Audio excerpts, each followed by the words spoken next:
2026 रोजी परेश ठाकूर केसरी या कुस्तीच्या स्पर्धा या आयोजित करण्यात आलेल्या आहेत। या कुस्तीच्या स्पर्धांमध्ये पंजाबचे सुप्रसिद्ध मल्ल पैलवान लाली चमकोर, रुस्तुमे हिंद पैलवान सिकंदर शेख, उपमहाराष्ट्र केसरी पैलवान किरण भगत, पंजाबचे सुप्रसिद्ध मल्ल पैलवान बागा सिंग, ट्रिपल महाराष्ट्र केसरी पैलवान विजय चौधरी, हिंद केसरी पैलवान संदीप कुमार, महाराष्ट्र केसरी पैलवान दादा शेळके, अशा प्रमाणे अनेक मल्ल हे या कुस्ती स्पर्धा खेळण्यासाठी येणार आहेत आणि त्याच्यामुळेच एक मोठ्या प्रमाणात आकर्षण कुस्तीबद्दल आणि या स्पर्धांबद्दल हे निर्माण झालेलं आहे।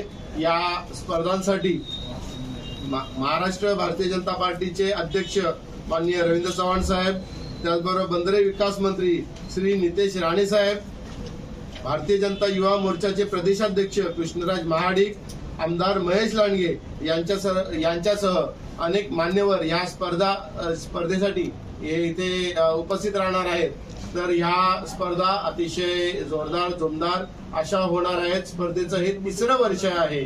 ज्या प्रकारे मागील वर्षी इथे केंद्रीय मंत्री श्री मुरलीधर मोहोळ यांनी सांगितलेलं आहे की या स्पर्धेला तुम्ही नुसतं परेश ठाकूर केसरी का बोलता, या स्पर्धेला मिनी महाराष्ट्र केसरी हे तुम्ही का बोलत नाही। तर एवढ्या भव्य दिव्य स्वरूपामध्ये या स्पर्धा होत असतात। या स्पर्धांना आपण सर्वांनी उपस्थित राहावं, या स्पर्धेला आपण प्रसिद्धी द्यावी आणि या माध्यमातून कुस्तीला या इथे मोठ्या प्रमाणामध्ये लोकाश्रय भेटू शकेल ह्यासाठी आपण सर्वांनी मिळून प्रयत्न करूया अशी आपल्याला इथे विनंती करतो। धन्यवाद।